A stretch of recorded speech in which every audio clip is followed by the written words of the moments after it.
થોડા દિવસ પહેલાં મેં એક આસામની નવલકથા વિશે વાત કરેલી. વાત કરવાનો હેતુ ખાલી એટલો જ હતો કે આપણો દેશ એ કેટલી પ્રકારની વૈવિધ્યથી ભરેલો છે. આપણે આપણા જ દેશની પ્રજાના પ્રશ્નો જાણતા નથી, એ મૂળ વાત કરવી હતી. આજે કેરાલાની એક નવલકથા, મલયાલમ ભાષાની, નામ છે મયઝી નદીને કાંઠે. લેખક છે એમ મુકુંદન અને અનુવાદક છે કમલ જસાપરા. એમ મુકુંદન 1942માં જન્મ, હજુ જીવે છે. મલયાલમ ભાષાના મોટા ગજાના સાહિત્યકાર. 1961થી 2004 સુધી તેઓ દિલ્હીમાં ફ્રાન્સ એમ્બેસીમાં કામ કરતા. મલયાલમ સાહિત્યના એ આધુનિકતાના પુરસ્કર્તા ગણાય છે, જેમ આપણે ત્યાં સુરેશ જોશી ગણાય છે તેમ. એમના કથા સાહિત્યમાં મયઝીનો પરિવેશ, મયઝી નદી છે, ત્યાંના લોકો, એના વિશિષ્ટ પ્રશ્નો કેન્દ્રમાં રહે છે. એટલે એમને મયઝીઝ સ્ટોરી ટેલર, મયઝીના વાર્તાકાર કહેવામાં આવે છે. 1964માં એમણે પહેલી નવલકથા દિલ્હી લખી, પછી 12 નવલકથા અને 10 વાર્તા સંગ્રહ આપ્યા. એમની 3 નવલકથા પરથી ફિલ્મ બની છે. મારી બહુ ગમતી નવલકથા ગોડ્સ મિસ્ચીફ છે. ગોડ્સ મિસ્ચીફને 1992માં સાહિત્ય અકાદમીનો પુરસ્કાર મળ્યો હતો. પણ હું જે નવલકથાની અત્યારે વાત કરવાની છું, મયઝી નદીના કાંઠે, એનું મૂળ શીર્ષક છે, મલયાલમમાં તો બોલતાય નહીં આવડે, પણ અંગ્રેજી અનુવાદ છે on the banks of river મયઝી. 1974માં પ્રકાશિત થયેલી આ નવલકથામાં મયઝી પ્રદેશમાંથી ફ્રેન્ચોને કાઢવા માટેના આંદોલનની વાત છે. એમની જે નવલકથાને અકાદમી એવોર્ડ મળ્યો છે, ગોડ્સ મિસ્ચીફ, ઈશ્વર કી શરારતે નામે હિન્દી અનુવાદ છે, એની અંદર ફ્રેન્ચ લોકો જતા રહ્યા પછીનો સમય છે.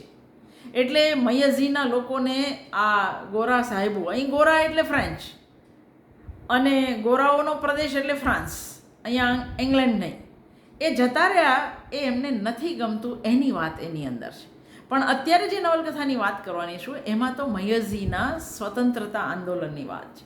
હવે પાયાનો પ્રશ્ન થાય, આપણે જ્યારે ભારતીય સાહિત્યની એવી બધી વાત કરીએ છીએ ત્યારે, કે આપણને જેમ આસામનું મેં કહું ત્યારે ખબર હતી ખરી કે આસામની ધરતી પર જાપાન અને અંગ્રેજો લગભગ કુરુક્ષેત્રની જેમ લડતા હતા, અને ભોગ બે બળદ લડે એમાં ઝાડનો ખો નીકળે, બે આંખલા લડે એમાં, એમ ખો તો આ નગા પ્રજાનો નીકળેલો હતો. એ જ રીતે આપણને એવી ખબર છે ખરી કે જેમ ગુજરાત 1960માં ગુજરાત બન્યું, એમ દીવ દમણ ને ગોવા એ અંગ્રેજો પાસે નહોતા. અંગ્રેજો 47માં જતા રહ્યા, છતાંય દીવ દમણ ને ગોવા ભારતના નહોતા, એ પોર્ટુગીઝ પાસે હતા. એ જ રીતે પોંડિચેરી અને આ મયઝીનો પ્રદેશ એ ફ્રેન્ચ કોલોની હતી. 47માં આઝાદી મળે ત્યારે ત્યાં આઝાદી માટેનું આંદોલન શરૂ થાય છે, પણ 1954 સુધી મયઝી અને પોંડિચેરી મુક્ત થયા નહોતા. આ એ વિષયની નવલકથા છે. એટલે આપણા દેશમાં ભાષાઓનું, પ્રજાઓનું, ધર્મોનું જે વૈવિધ્ય છે, એ જ રીતે સામાજિક રીત રિવાજોથી માંડીને, માન્યતાઓથી માંડીને, એની અંદરથી જે ભારતીયતા ઊભી થાય છે, એ ભારતીયતાની વાત આપણે કરવી જોઈએ હંમેશા. જ્યારે હિન્દુસ્તાન પર અંગ્રેજોનું શાસન હતું, ત્યારે છૂટાછવાયા પ્રદેશોમાં પોર્ટુગીઝ, ડચ અને ફ્રેન્ચ રાષ્ટ્રોની કોલોની હતી. એ વાત આપણને દીવ, દમણ, ગોવા, પોંડિચેરી કહે છે. તમે પોંડિચેરીમાં જાઓ, બધા ઘરનું આર્કિટેક્ટ પણ બિલકુલ ફ્રાન્સનું જ છે. કેરળમાં કાલિકટ તથા કન્નૂર જિલ્લાઓની વચ્ચે કેવળ 9 ચોરસ કિલોમીટર ધરાવતો ટચુકડો પ્રદેશ છે મયઝી. આ પ્રદેશમાં લગભગ 200 વર્ષ સુધી ફ્રેન્ચ શાસન હતું. કોઈ પ્રજા 200 વર્ષ તમારા પર શાસન કરે તો સ્વાભાવિક છે કે આટલા લાંબા શાસનના પરિણામે મિશ્ર સંસ્કૃતિ પણ જન્મે અને સંકર સંતાનો પણ જન્મે. ફ્રેન્ચ સંસ્કૃતિના ચાહકો માટેનું એકમાત્ર કેન્દ્ર ત્યારે મયઝી હતું. પણ જેમને આવો સાંસ્કૃતિક રસ ન હોય એવા લોકો માટે પણ મયઝી સ્વર્ગ હતું. એનું કારણ કે આજુબાજુના બધા પ્રદેશોમાં દારૂબંધી હતી, જ્યારે મયઝીમાં છૂટથી દારૂ મળતો.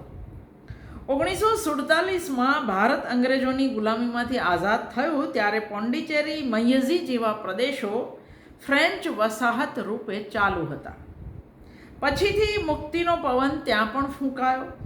આ નવલકથા મયઝી નદીને કાંઠે એની વાત કરે છે. ભારત એટલો વિશાળ દેશ છે, એના પ્રદેશોની ભાષા, રીત રિવાજ બધામાં એટલું વૈવિધ્ય છે કે એને સાચા અર્થમાં પામવા જે તે પ્રદેશના સાહિત્ય પાસે જવું પડે. આ પ્રકારની નવલકથાઓ, ફિલ્મો આપણને જે તે પ્રદેશના સ્થાનિક પ્રશ્નોનો પરિચય કરાવે છે. આપણી ભારતની અને ભારતીયતાની સમજને એ સંસ્કારે છે. આપણે સાંકડી સમજના પ્રદેશમાં જતા રહ્યા છીએ. મયઝીમાં આઝાદી માટેની લડાઈ 1947 આસપાસ શરૂ થઈ. કારણ કે દેશ આઝાદ થયો પછી થોડા ખાદીધારીઓ આ બાજુ પણ વળ્યા. 1948માં આ પ્રદેશ મુક્ત કરાયો આંદોલનકારીઓએ. પણ અમુક દિવસોમાં જ ફ્રેન્ચ લોકોએ આ વસાહતને ફરી કબજે કરી. આપણી પ્રજા આઝાદી મળી ગઈ એના માનમાં મોજ શોખમાં પડી ત્યારે ફ્રેન્ચ જહાજોએ પાછું મયઝી કબજે કરી લીધું. આંદોલન કરનારાઓ કાં તો પકડાયા કાં તો મયઝીના સામા કાંઠે જતા રહ્યા. વચ્ચે માત્ર નદી છે.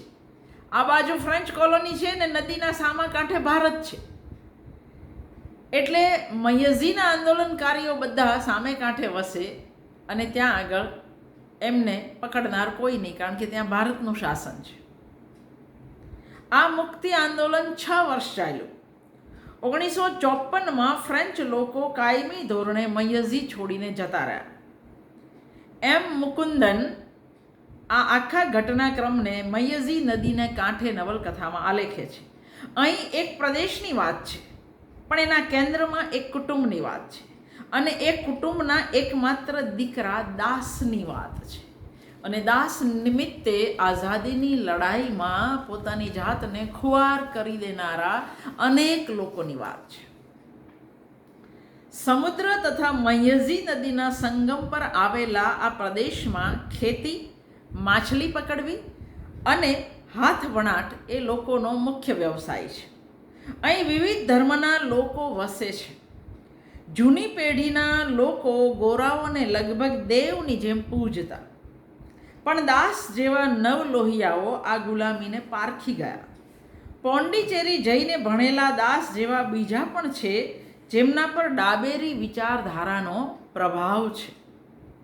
આ નવલકથામાં આરંભથી અંત સુધી મયઝીના મંચ પર ખેલાતા વિવિધ નાટકોના સાક્ષી છે દાસના દાદી કુરંબી અમ્મા. મેં કહ્યું નવલકથાના પાત્રો જો ભણવામાં હોય તો યાદ રાખવા પડે. કુરંબી અમ્મા. એને મન ગોરા સાહેબો દેવતા જેવા. આ એ સમયખંડ હતો જ્યાં ગામના મુખ્ય રસ્તા પર થોડા થોડા અંતરે ખોડેલા લાકડાના થાંભલામાં તેલના દીવા ટમટમતા હોય. ખભે નિસરણી તથા હાથમાં તેલનો ડબ્બો લઈને ફરતો કુંજક્કન આ દીવા સળગાવતો. મધરાત પહેલાં બધા દીવા બુઝાઈ જતા. માત્ર મુપ્પન સાહેબના બંગલામાં મધરાત પછી પણ ઝુમ્મરો ઝળહળતા, કારણ કે ફ્રેન્ચ સાહેબ છે. મુપ્પન સાહેબ સિવાય મયઝીમાં કોઈ પાસે મોટર નહોતી. ડેવિડ સાહેબ, લેસ્લી સાહેબ વગેરે ઘોડાગાડીમાં ફરતા. કુરંબી અમ્માને લેસ્લી સાહેબ સાથે બહુ સારું બનતું. લેસ્લી સાહેબ હંમેશા ઘોડાગાડી ઊભી રાખી, કુરંબી થોડી છીંકણી આપીશ કે એમ કહેતા અને કુરંબી એના હાથી દાંતની બનેલી છીંકણીની ડબ્બીમાંથી ચપટી ભરવા દેતા. જશો કહેતી કુરંબીને લેસ્લી સાહેબ કહેતા, કાલે આવીશ ને. લેસ્લી સાહેબના મૃત્યુ સુધી ચાલતો રહેલો આ ક્રમ એટલે જ કુરંબી અમ્માને મર્યા ત્યાં સુધી કાયમ મધરાતે લેસ્લી સાહેબ છીકણી માંગવા આવતા હોય એવો ભાસ થતો.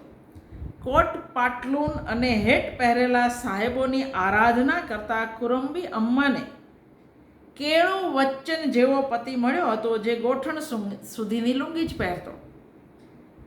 આ કેળું વચ્ચનને સાપ કરડે છે અને ગામડાની અંદર કડુંગનના મંત્રો કેળું વચ્ચનને ન બચાવી શક્યા. ત્યારે ગામડાની અંદર માત્ર બધા મંત્ર તંત્રથી જ સાજા થાય એવું માનતા. મયઝીની માટીમાં જન્મેલા શ્રીમંતો ફ્રેન્ચ નાગરિકત્વ સ્વીકારીને પોતાને ફ્રેન્ચ માનતા. મોટા ભાગના ફ્રાન્સમાં ભણી ગણી નોકરી કરી ફ્રેન્ચને પરણી પાછલી અવસ્થામાં મયઝીના કાંઠે એશો આરામથી રહેતા. મેયર ચેક્કુમુપર એમાંના એક, પણ જે અહીંથી ફ્રાન્સનો નાગરિક થતા એ કોઈ કુરંબી અમ્મા સામે હસતા નહીં, એટલે કે પોતાની જાતને બહુ મોટા માનતા. એની સામે લેસ્લી સાહેબ, એના પત્ની મિસ્સી, એ બધા કુરંબી અમ્મા સાથે પ્રેમથી વાત કરતા. મિસ્સી તો બિલકુલ મયઝીના લોકો જેવી જ થઈ ગઈ હતી. મયઝીના સંતાનોની જેમ મિસ્સી પણ મલયાલમ જ બોલતી. એનો દીકરો ગસ્તોન અને કુરંબીનો દીકરો દામુ એ બેઉ સરખી ઉંમરના. લેસ્લી સાહેબ સાથે આખા ગામની પંચાયત કરતી કુરંબી અમ્મા ગસ્તોન ડૉક્ટર બને એના માટે દેવતાઓને પ્રાર્થના કરતી. કઈ હદે ગોરાઓ માટે માન છે. દામુને લેસ્લી સાહેબ કોર્ટમાં રાઇટર તરીકે નોકરી અપાવે છે, કારણ કે દામુ વધારે ભણ્યો નથી. ગસ્તોન અને દામુની પાક્કી દોસ્તી જોઈ કુરંબી મિસ્સીને કહે છે, દામુ અને ગસ્તોન બેઉ એક ઉંમરના છે, હવે બેઉને પરણાવી દેવા જોઈએ. પણ ગસ્તોન લગ્ન માટે ના પાડે છે. ના પાડવાનું કારણ ગસ્તોને દામુને જણાવ્યું, પણ દામુને એમાં કંઈ ગંભીર ન લાગ્યું. મોટા ઘરની છોકરીને પરણેલો ગસ્તોન મધુરજની ઉજવવા માટે ગયો, પણ પાછો એકલો જ આવ્યો. પોતે નપુસંક છે એ વાત આખા ગામને ખબર પડી ગઈ. એનાથી એટલો તો શરમાયો કે પોતાની જાતને એક ઓરડીમાં બંધ કરી લે છે. પછી કદી એ બહાર નથી નીકળ્યો. 1954માં જ્યારે મયઝી આઝાદ થાય છે ત્યારે છે કે બહાર નીકળે છે. 10-15 વર્ષે પોતાની જાતને એક ઓરડીમાં જ પૂરી રાખે છે. એની ગિટારમાંથી દુઃખી માનવીનું સંગીત, હિજડાનું સંગીત રેલાયા કરતું અડધી રાત પછી. પોતાની પેઢી હવે આગળ નહીં વધે એ ગમમાં લેસ્લી સાહેબ પણ કબરમાં પોડી જાય છે. નપુસંક હોવાની એવી તો કેવી શરમ કે ગસ્તોન એની મરતી માનું મોઢું જોવા પણ નીચે ન ઉતર્યો. ગસ્તોન કરતાં પણ જુદું એક વિચિત્ર પાત્ર અહીં રીંછ સાહેબનું છે. નવલકથા વાંચનારા ગસ્તોન સાહેબ અને રીંછ સાહેબને કદી ભૂલી શકશે નહીં એવા પાત્ર. કુન્ની ચિરુદા આમ તો બધાને સંતોષતી, પણ ડેવિડ સાહેબના બંગલે એ સામેથી જતી. કુરંબી અમ્મા એને મજાકમાં કહેતા, તને જોયા વિના સાહેબને ઊંઘ જ ના આવે એવું ને. ગામના મેયર જેવા કુન્ની ચિરુદાને ત્યાં જતા. એ આમ તો ગણિકા છે, બધાને સંતોષ આપે છે, પણ છતાંય અહીંયા એનાથી દૂર રહેવું એવી કોઈ માનસિકતા તમને ગામમાં જોવા મળતી નથી. કુરંબી અમ્મા અને બધા જ એની સાથે સારા સંબંધ રાખતા એનું કારણ ડેવિડ સાહેબના કુન્ની ચિરુદા પર 4 હાથ હતા. કુન્ની ચિરુદા કે કુરંબી અમ્મા કે ગામના એમની પેઢીના દરેક જણને ગોરાઓ બહુ ગમતા. ગોરાઓએ અહીંથી શા માટે જવું જોઈએ એ દરેકનો પ્રશ્ન હતો, અને પોતપોતાની રીતે બધા પ્રશ્ન ઉઠાવે પણ છે. કોર્ટમાં રાઇટર તરીકે કામ કરતા દામુનો દીકરો દાસ નાનેથી ભણવામાં બહુ જ હોશિયાર. દાદી પાસેથી એ જાત ભાતની કથાઓ સાંભળતો દાસ પુણ્યનંદન માસ્તરને ત્યાં ગણિત શીખવા જતો. પણ ગણિત ઉપરાંત માસ્તર પાસેથી એ રાજકીય સમજ પણ શીખ્યો. એની પાસેથી જ એ મુક્તિ મંત્ર પણ શીખ્યો. ગોરાઓએ આપણને ગુલામ બનાવ્યા છે એની એને સમજ પડી. ભણવા ઉપરાંતનું એ કેટલું બધું વાંચતો રહ્યો. અતિશય ગરીબ કુટુંબનો છોકરો ભણવામાં બહુ જ હોશિયાર નીકળ્યો. સૌથી મોટી ગણાતી પરીક્ષા એને પાસ કરી એટલે મુપન સાહેબે એને પોંડિચેરી ભણવા મોકલ્યો. દાસની માં બહેન ગિરિજા, પિતા, દાદી, કુરંબી અમ્મા બધા જ ઈચ્છતા હતા કે દાસ આવીને મોટો અમલદાર બને, કોટ પેન્ટ હેટ પહેરે. પણ દાસ તો ભણીને આવ્યો ત્યારે એણે બુસ્કોટ અને લુંગી પહેર્યા હતા. મુપન સાહેબ એને સારા હોદ્દાની નોકરીની ઓફર કરે છે અથવા તો વધારે ભણવા પેરિસ જવું છે એવું સામેથી પૂછે છે.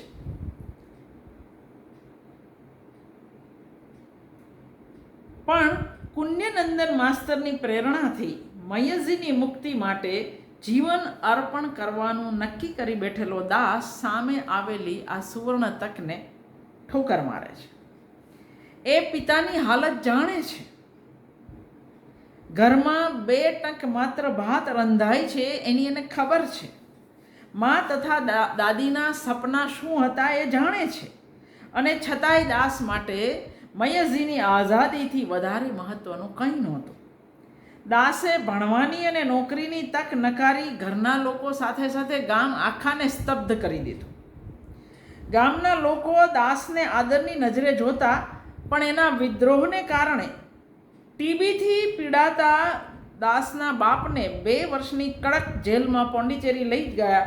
પછી ગામનું માન દાસ પ્રત્યેથી ઉતરી ગયું. 21/10/1948ને દિવસે વિદ્રોહ કરનારાઓ ફ્રાન્સના ધ્વજની જગ્યાએ ભારતનો ત્રિરંગો લહેરાવે છે. પણ 3-4 દિવસની અરાજકતા પછી દરિયાઈ માર્ગે આવેલું ફ્રેન્ચ સૈન્ય મયઝીને પાછું જીતી લે છે. ક્રાંતિ વિફળ ગઈ. આંદોલનકારીઓ ભાગી ગયા. ત્રિરંગો ઉતરી ગયો.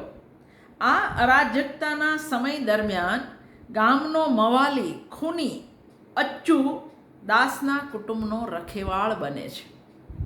હાથમાં ચપ્પુ અને દાદાગીરી. એ ચપ્પુ સિવાય ઘૂમતો જ નથી. હાથમાં ચપ્પુ લઈને ઘૂમતો, દાદાગીરીથી કોઈનું કંઈ પણ લૂંટી લેતા અચ્ચુને દાસની બહેન ગિરિજા ધિક્કારે છે. પણ માઠા સમયમાં ઘરની આબરૂ અચ્ચુએ બચાવી અને એ લોકોને ભૂખે મરતા પણ અચ્ચુએ બચાવ્યા.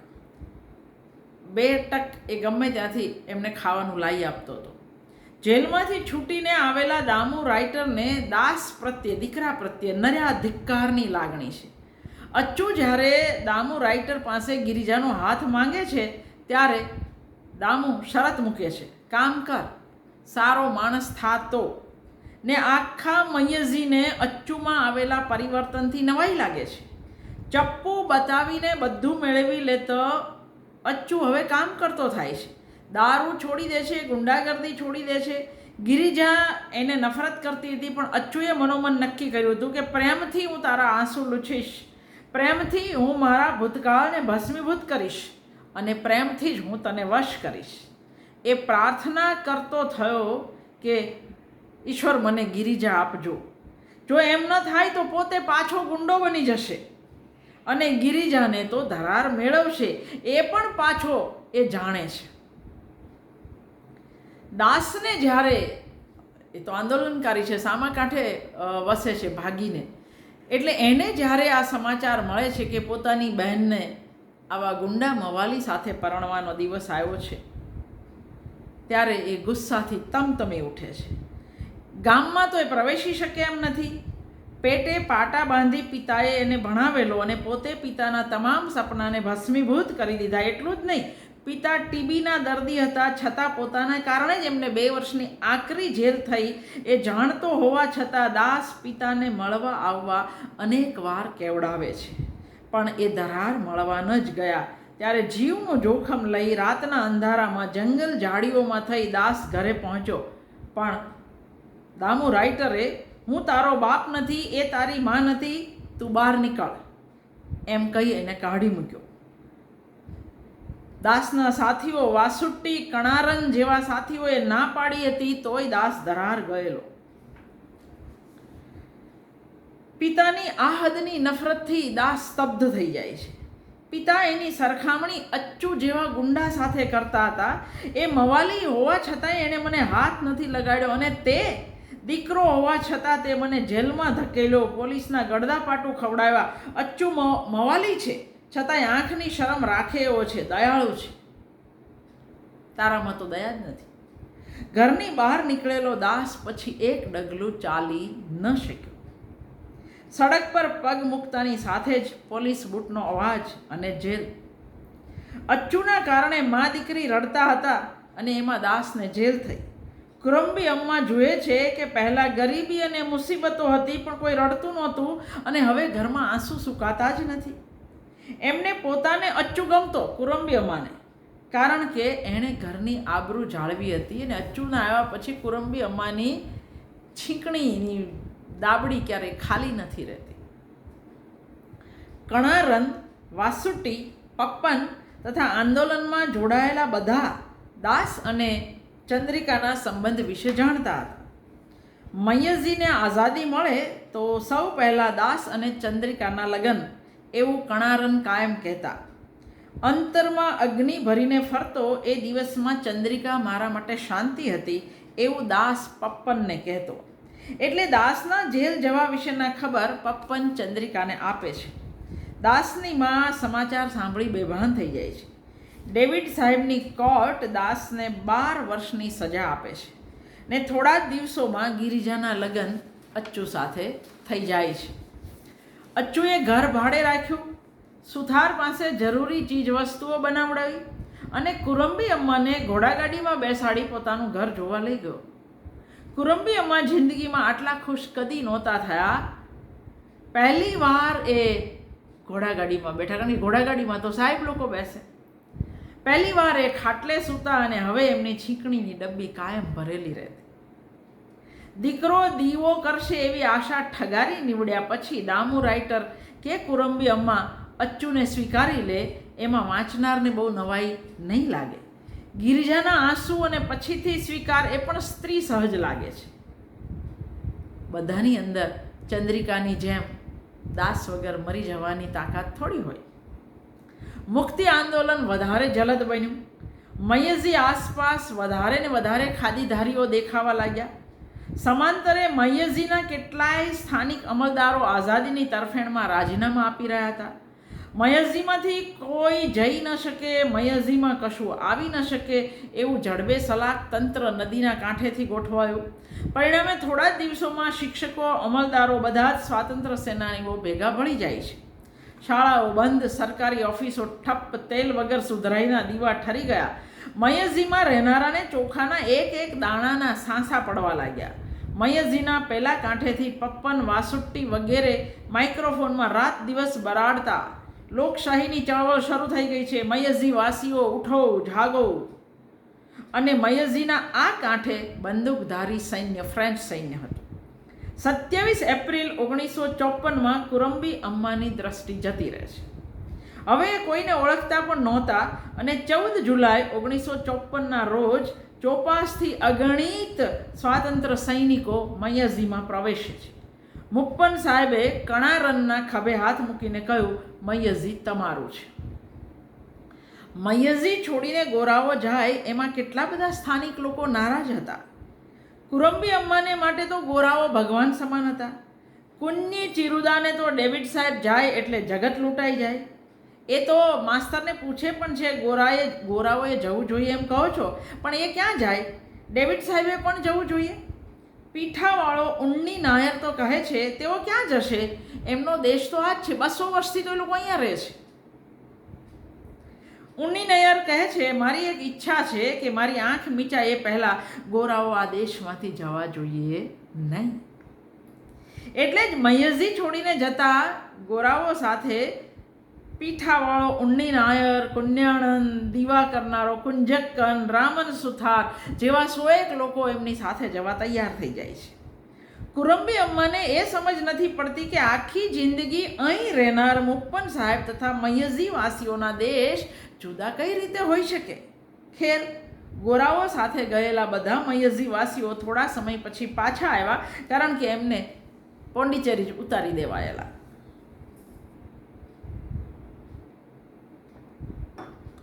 મુપ્પન સાહેબ વગેરેના ગયા પછી એમના બંગલા આગળ ગાંધી નહેરુની મોટી છબીઓ મૂકવામાં આવી. દરેક વ્યક્તિના હાથમાં ત્રિરંગો હતો. સાહેબોના બંગલા પર પણ ત્રિરંગા લહેરાતા હતા. કણારનભાઈ અને વાસુટ્ટી ખુલ્લી જીપમાં સરઘસ કાઢે ત્યારે જેલમાંથી છૂટેલા દાસને ટોળું એક બાજુ હડસેલી દે છે. દાસ જ્યાં ત્યાં રખડતો હતો અને કણારનભાઈ મુપ્પન સાહેબના બંગલામાં બેસી અને રાજ ચલાવતા હતા. દિવાલો પર નેપોલિયન અને ઝાતાર્કની છબીની જગ્યાએ ગાંધી અને નહેરુની છબીઓ આવી ગઈ હતી. વર્ષો પહેલાં મુપ્પન સાહેબે દાસને કહેલું એ જ કણારનભાઈ પણ કહે છે, તને હું નોકરી આપીશ, ક્યાં જોઈએ તારે. લડાઈ પૂરી થઈ, આઝાદી મળી ગઈ. જે આઝાદી માટે મા બાપના સપના સળગાવી દીધા હતા, પણ એ આઝાદી મળ્યા પછી દાસને સમજાતું નહોતું કે હવે કરવાનું શું. પપ્પનની મનસ્થિતિ પણ દાસ જેવી જ હતી. આઝાદી મળી જાય પછી શું એના વિશે જાણે કે એમણે વિચાર્યું જ નહોતું. જે લોકોએ વિચાર્યું હતું એ સત્તા પર બેસી ગયા. આઝાદી માટે ઘર બાર કુટુંબ બધું છોડનાર દાસ, વાસુટ્ટી વગેરે પાછળ રહેલા કુટુંબીજનો વિશે જરાય વિચાર્યું નહોતું. પણ સમાંતરે આઝાદી પછી શું એ બાબતે પણ એમણે નહોતું વિચાર્યું. વાસુટ્ટી એની બહેન સૌમિનીને દેહ વેચવા બદલ દોષ દે છે, પણ માં ભાઈ ભાંડુના પેટ ભરવા માટે સૌમિની બીજું કરે શું? અચાનક જ વાસુટ્ટીને પોતાની જાત પ્રત્યે, કુટુંબ પ્રત્યે, લહેરાતા ત્રિરંગા ઝંડા પ્રત્યે પણ નફરત જાગે છે. ભારતમાં જોડાતા પહેલાં મયઝીમાં લોકમત લેવાઈ રહ્યો હતો. અહીં રહેવું કે ફ્રાન્સ જવું એ બાબતે લોકોએ નિર્ણય લેવાનો હતો. ફ્રાન્સમાં તો સ્વર્ગ છે એવું કહેનાર ઉન્ની નાયર જેવા ઘણા હતા. અડધા ભૂખ્યા રહીને દિવસો કાપતા મયઝી વાસીઓ એમની વાતોથી લલચાય એ સ્વાભાવિક હતું. ફ્રાન્સના નાગરિક થાય એના માટેના દરેકના કારણો જુદા જુદા હતા. કોઈને ત્યાં જતા રહેલા પતિને મળવું હતું, કોઈને સારી નોકરીની આશા હતી, તો કુન્ની ચિરુદા જેવાને ડેવિડ સાહેબ ત્યાં હશે એટલા માટે જવું હતું. પણ જ્યારે વાસુટ્ટીએ ફ્રેન્ચ નાગરિક થવાનું નક્કી કર્યું, જે આઝાદીનો સિપાહી હતો, કણારન, વાસુટ્ટી, પપ્પન અને દાસ, ત્યારે આખું મયઝી સ્તબ્ધ થઈ ગયું. આઝાદીની લડાઈ લડવામાં જેણે યુવાની વેડફી નાખી એ વાસુટ્ટી કેમ જતો હતો? જે લોકોએ શ્યામ બેનેગલની ત્રિકાલ નામની ફિલ્મ જોઈ હશે એને ખબર હશે. એ ગોવા મુક્તિની ફિલ્મ છે કે ગોવા મુક્તિની લડાઈ લડનારા પછીથી ભારતમાં રહેવાને બદલે પોર્ટુગલ જતા રહેલા એ હકીકત છે. દાસ અને પપ્પન વાસુટ્ટીને પૂછે છે, તારે અંતરાત્મા જેવું કંઈ છે કે નહીં? તારા બધા આદર્શ ક્યાં ગયા? વાસુટ્ટી જવાબ આપે છે, મારા જૂના આદર્શો મયઝીની મુક્તિ સાથે મરી ગયા. હવે મારે નવા આદર્શો છે. પેલા ગરમ થાય છે. આદર્શ શું લુંગી જેવા છે કે બદલીને ધારણ કરી શકાય? લડાઈ દરમિયાન ભૂખથી મરી ગયેલો એનો બાપ એને સમજશે એવું વાસુટ્ટી કહે પછી આ લોકો શું બોલે? પોતાના કુટુંબની કારમી ગરીબીનો અંત લાવવા એ ફ્રાન્સ ગયો. તો સામે પપ્પન પણ જે ગાડી પહેલાં આવશે એમાં ચડી બેસીશ એમ કહેતો લક્ષ્યહીન સફરે ઉપડી ગયો. રહી ગયો દાસ. 30 વર્ષથી એક ઓરડીમાં પુરાયેલા ગસ્તોન સાહેબને મયઝીની સડકો પર જોનારા હરખ ઘેલા થઈ ગયા. દાસના પિતા સાથે વાતો કર્યા પછી ગસ્તોન ગયો તે ગયો. મયઝીએ પછીથી કદી ન તો ગસ્તોનને જોયો, ન એના શોકભર્યા ગીત સાંભળ્યા. દાસ ક્યાં જાય આ બધાની વચ્ચે? ઘરના બારણા એના માટે બંધ હતા, પણ ચંદ્રિકાનો પ્રેમ એને મયઝી છોડવા દે એમ નહોતો. દાસ, ચંદ્રિકા બેઉને કલ્પના નહોતી કે ચંદ્રિકાના મા બાપ દાસ માટે ના પાડશે. ચંદ્રિકાના પિતા ભરતે તો આ ઘરનો ઉંબરો કદી ચડતો નહીં, બહાર નીકળ એવો ઘાંટો પાડ્યો. દાસને થાય છે પોતાના પિતાએ પણ આમ જ કર્યું. જેમ ગિરિજાને મંજૂર નહોતું છતાંય દામુએ ધરાર એને અચ્ચુ જેવા મવાલી સાથે પરણાવી, એવી જ મમત પર ભરત ચડ્યો હતો. પણ એમાં ભરતનો વાંક કાઢી શકાય એમ નહીં. લક્ષ્યહીન બની ગયેલા દાસ ને પોતાની જાતનું શું કરવું એ જ ખબર નહોતી. કોઈ સારી નોકરી લઈ ઠરીઠામ થાય તો ભરત એને દીકરી દેવાની હિંમત કરે, પણ દાસ તો જ્યાં ત્યાં રખડવા, બીડી અને દારૂ પીવા સિવાય કંઈ નહોતો કરતો. ચંદ્રિકા મળે તો એની સાથે સમય પસાર કરતો હતો. પોતાની જાતને બધેથી ઉખડી ગયેલી અનુભવતા દાસ સાથે કોઈ બાપ ચંદ્રિકાને પરણાવે તો કઈ રીતે પરણાવે? એક વરસાદી રાતે દાસને ચંદ્રિકાના ઓરડામાં પકડી પાડતો ભરત જાત પરથી કાબુ ગુમાવી દે છે. દાસ એને કહે છે કે સમજણો થયો ત્યારથી એક દિવસ પણ હું મનની શાંતિથી રહ્યો નથી.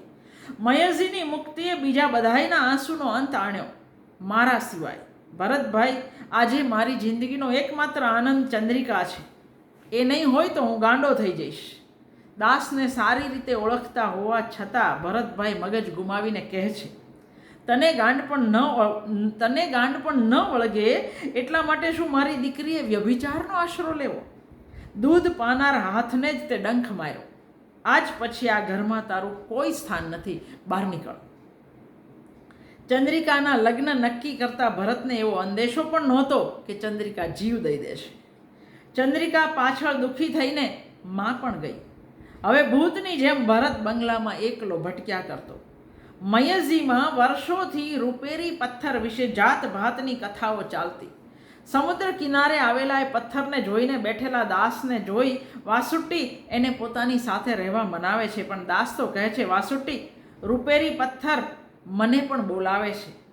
ચંદ્રિકા ગઈ. હવે જીવી જીવીને હું થાકી ગયો છું. ને દાસ પણ ચંદ્રિકાના રસ્તે જઈ પથ્થર આસપાસ ઉડતું પતંગિયું બની ગયો. દાસ જાણે કે દુઃખી થવા જ જન્મ્યો હતો. આટલું ભણેલો, આટલો હોશિયાર દાસ આઝાદીની લડાઈને એણે જીવન કાર્ય માન્યું. આઝાદી પછી બધા સાથીદારો યોગ્ય સ્થાને ગોઠવાઈ ગયા, પણ પોતે લક્ષ્યહીન બની ગયો. દાસ ટ્રેજેડીના નાયકની જેમ પોતાનો અંત આણે છે. દાસના પિતા મરણ પથારીએ એવું કહે છે, દાસને બોલાવો, હું હારી ગયો એમ કહો એને. અચ્ચુ દાસને શોધવા દોડે છે, પણ દાસે તો આ દુનિયાને આવજો કહી દીધું હતું. ઉત્સવો, ઉલ્લાસ, જિંદગીની આશા અને અનેક રંગી સપના લઈને ઉઘડતી કૃતિ ભયાનક અવસાદના માહોલમાં પૂરી થાય છે. આઝાદી માંગનારને પછી શું એ નહોતી ખબર. ફના થવું ખબર હતી, પણ પદ કે પ્રતિષ્ઠા લેવાની નહોતી ખબર. દાસ જેવા બીજા પણ ઘણા હશે જ ને. મયજીના પ્રદેશમાં દારૂ, માછલી ઉત્સવો સામાન્ય છે. કુરંબી અમ્માની વાર્તાઓમાં ફ્રેન્ચ અને મલયાલમ સંસ્કૃતિનું ગજબનું મિશ્રણ જોઈ શકાય છે. મહિનાઓના નામ કુંભમ, મીનમ, કાર્કિડમ, ઈવડમ, ચિંગમ, મેડમ, તુલા એવા છે. શાળા, રસ્તા આ બધાના નામ ફ્રેન્ચ છે. જાત ભાતના દેવતાઓને પૂજતા, એનાથી ફફડતા મયજી વાસીઓનો સૌથી મહત્વનો તહેવાર એટલે પવિત્ર કન્યા મરિયમનો જન્મદિવસ. બિલકુલ સંકર સંસ્કૃતિ છે. મંત્ર તંત્ર મંદિરમાં માનનારાઓ પણ પવિત્ર કન્યા મરિયમને મયજીની માં માને છે. મરિયમનો ઉત્સવ એટલે એક રીતે મેળો, જેમાં જાત ભાતની ચીજ વસ્તુ વેચાય, હાથી ઊંટવાળા હોય, લોકોના ટોળા ઉભરાય. મયજીમાં ઠલવાતા લાખો માણસોને જોઈને પપ્પને કહેલું, આ બધા દારૂ પીવા આવે છે. જવાબમાં દાસે કહેલું, દારૂ કરતાંય વધુ નશો અને વિસ્મરણ આપે એ ભક્તિ, ધર્મ. સાપ કરડે તો મંત્ર ભણનાર પાસે જતી પ્રજા શીતળાની રસી મુકાવનાર આવે ત્યારે નાસી જતી. આ તમામ ભારતની નવલકથાઓમાં તમને જોવા મળશે. મંત્રો, ભુવા, માતાજી, દેવતાઓના યુદ્ધો, ચમત્કારોમાં માનતી પ્રજા ઘરના આંગણે છાણ લીપવાથી શીતળામાં ન આવે એવું માનતી. કુરંબી અમ્મા ગિરિજાને બપોરે માં કહીને બોલાવવા ના પાડતા, રખીને શીતળામાં આવી જાય. પણ ભણવામાં હોશિયાર, ઘણું બધું વાંચનારો 10-12 વર્ષનો દાસ તરત કહેતો, વાયરસથી શીતળા થાય છે. આપણને નહીં થાય, કારણ કે આપણે રસી મુકાવેલી છે.